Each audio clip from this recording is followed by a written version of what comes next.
Hello students, कैसे हैं आप सभी लोग। मैं हूं Pooja Singh and welcome back to my channel accounting master class. And ये है हमारा 54th lecture of our 1000 MCQ series.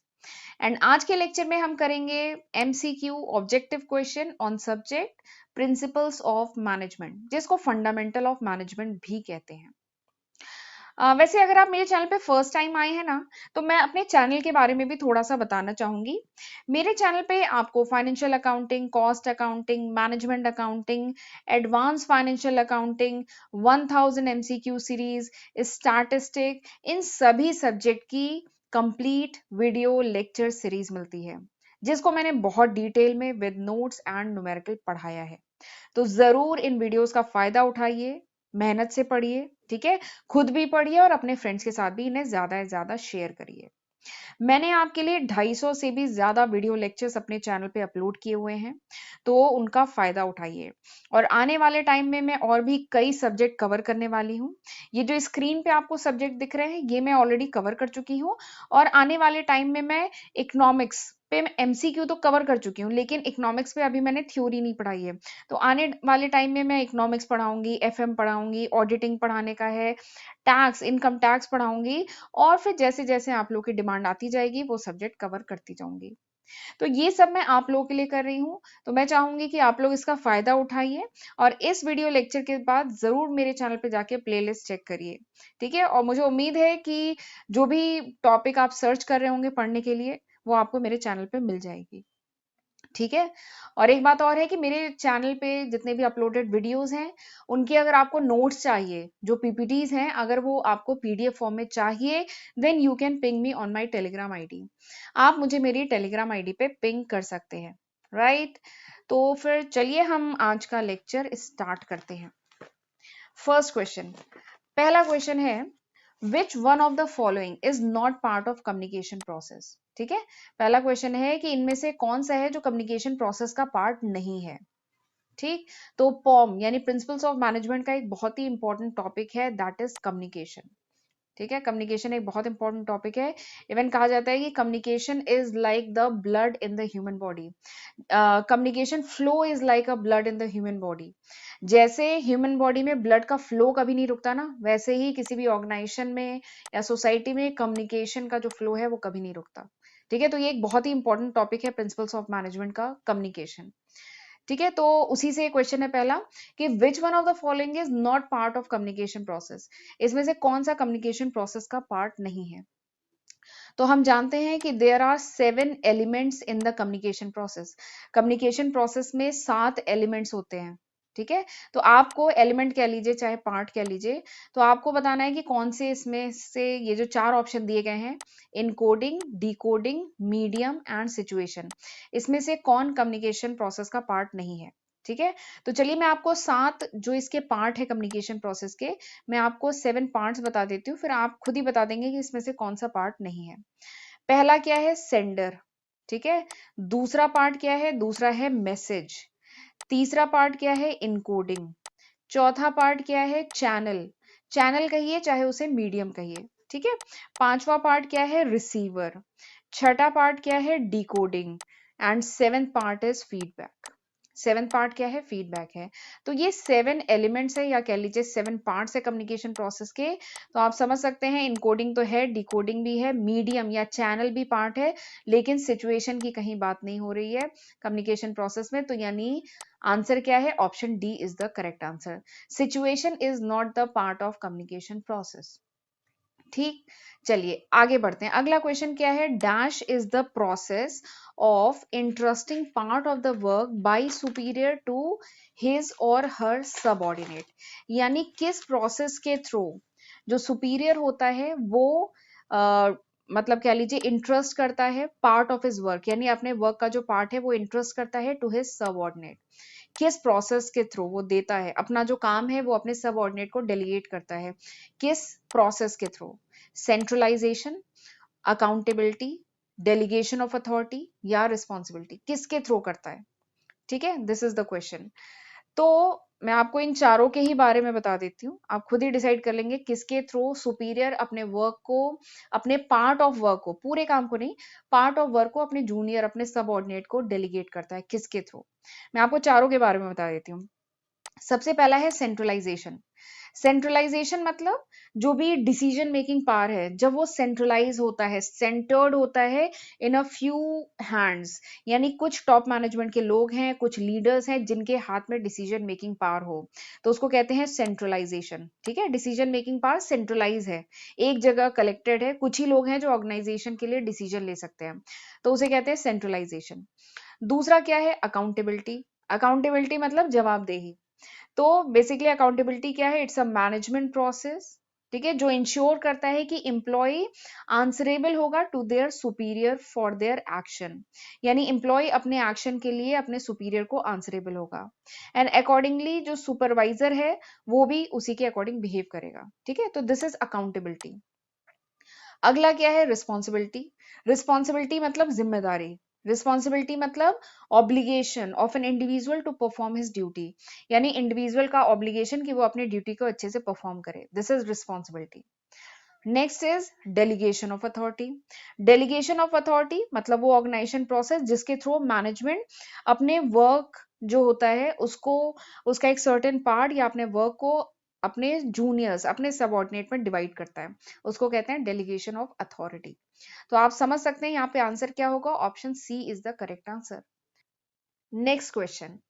अगला क्वेश्चन है a decision to launch a new product is a, यानी अगर कोई ऑर्गेनाइजेशन है वो न्यू प्रोडक्ट लॉन्च कर रही है तो उसका जो डिसीजन है वो किस टाइप का डिसीजन होता है?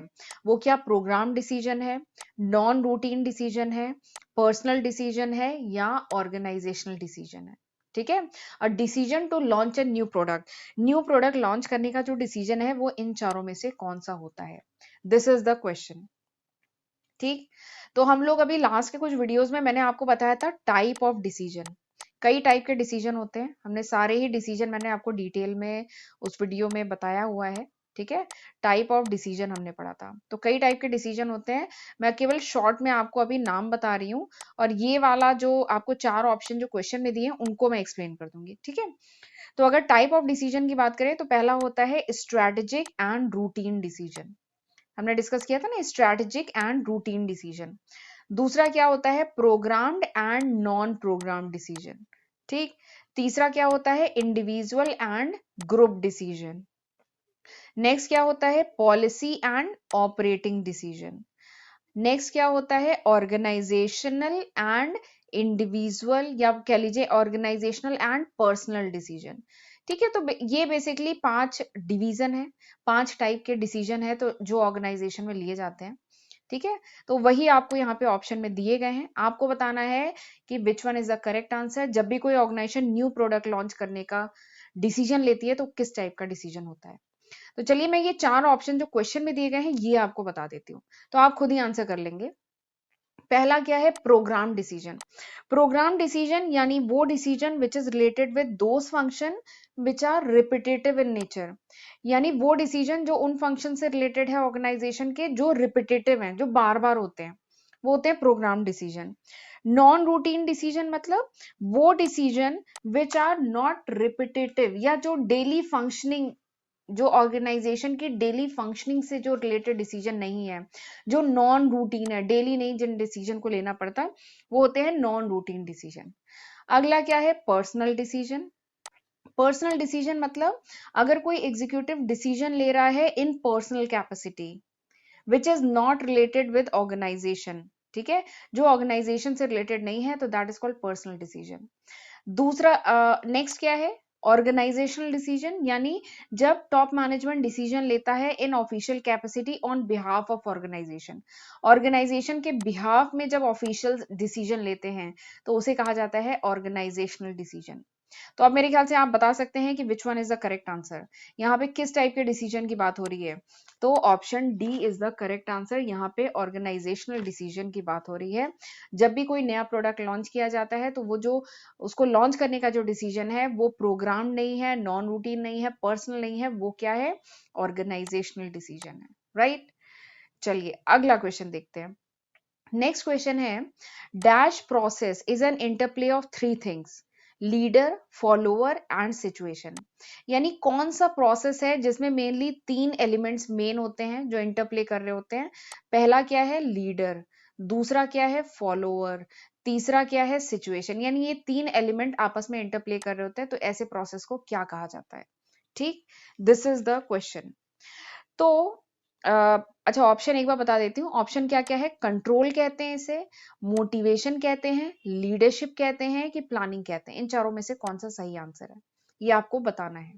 ठीक, तो वैसे ये सारे ही टर्म्स मैं पिछले कुछ वीडियोस में डिटेल में डिस्कस कर चुकी हूँ, तो एक बार फिर से नहीं बताऊंगी।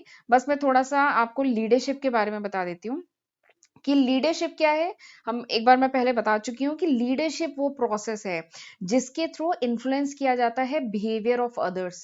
दूसरे के बिहेवियर को इन्फ्लुएंस कर सकते हैं जिससे वो विलिंगली, अपनी इच्छा से एंड एंथुजियास्टिकली वर्क करे, अपने गोल को अचीव करे, ऑर्गेनाइजेशन के गोल को अचीव करे। ठीक है, तो that is leadership. Leadership is influencing the behaviour of other. ठीक है, दिस इज लीडरशिप। एंड ये भी एक बार मैं बता चुकी हूँ लास्ट वीडियोस में कि leadership is an interplay of three things. Leadership ही होता है जिसमें बेसिकली इंटरप्ले होता है तीन चीजों का, किसका, लीडर का, फॉलोअर का एंड सिचुएशन का। तो मेरे ख्याल से अब आपको समझ में आ गया है यहाँ पे आंसर क्या है। Here answer is leadership. Leadership is a process of interplay of three things, leader, follower and situation. Leadership possible नहीं है अगर फॉलोअर ना हो। ठीक है, तो लीडरशिप के लिए लीडर होना चाहिए, मतलब लीडर, फॉलोअर एंड सिचुएशन, ये तीनों चीजें जरूरी हैं। ठीक, तो यहाँ पे आपको आंसर पता चल गया है, option C is the correct answer. Right, चलिए आगे बढ़ते हैं। अच्छा, आगे बढ़ने से पहले अगर आप मेरे चैनल पे पहली बार आए हैं ना, तो मैं थोड़ा सा आपको बताना चाहती हूँ कि मैं ये जो 1000 एमसीक्यू की सीरीज है, इनमें कौन कौन सा सब्जेक्ट कवर कर चुकी हूँ ऑलरेडी। क्योंकि मेरे पास काफी मैसेज इस टाइप के आते हैं कि मैम इकोनॉमिक्स पे एमसीक्यू करा दीजिए, या मैम स्टैटिस्टिक पे एमसीक्यू करा दीजिए। तो मुझे उन्हें बताना पड़ता है कि मैं ऑलरेडी कवर कर चुकी हूँ। ठीक है, मैं 800 के अराउंड एमसीक्यू अपने चैनल पे ऑलरेडी अपलोड कर चुकी हूँ। ये मेरा 54th लेक्चर है, यानी 53 लेक्चर में वीडियो, 53 वीडियो लेक्चर आधे आधे घंटे के मैं ऑलरेडी अपलोड कर चुकी हूँ। और ये सारे वो टॉपिक है जिन पे मैं एमसीक्यू डिस्कस कर चुकी हूँ, जो इस समय आपको स्क्रीन पे दिख रहे हैं। ठीक है, तो मैं चाहती थी एक बार मैं बता दूं, क्योंकि मेरे पास इस टाइप के मैसेज बहुत आ रहे हैं कि मैम ये जैसे एफएम पे कवर कर लीजिए, एफएम पढ़ा दीजिए। तो एफएम पे एमसीक्यू में करा चुकी हूँ, और एफएम सब्जेक्ट की मैं थ्योरी कुछ आने वाले समय में कराऊंगी। ठीक है, तो ये थोड़ा सा मैं चाह रही थी कि मैं आप लोगों को एक बार बता दूं। चलिए फिर आगे बढ़ते हैं अगले क्वेश्चन की तरफ। अगला क्वेश्चन क्या है कि dash has modified the hierarchy of need theory of motivation.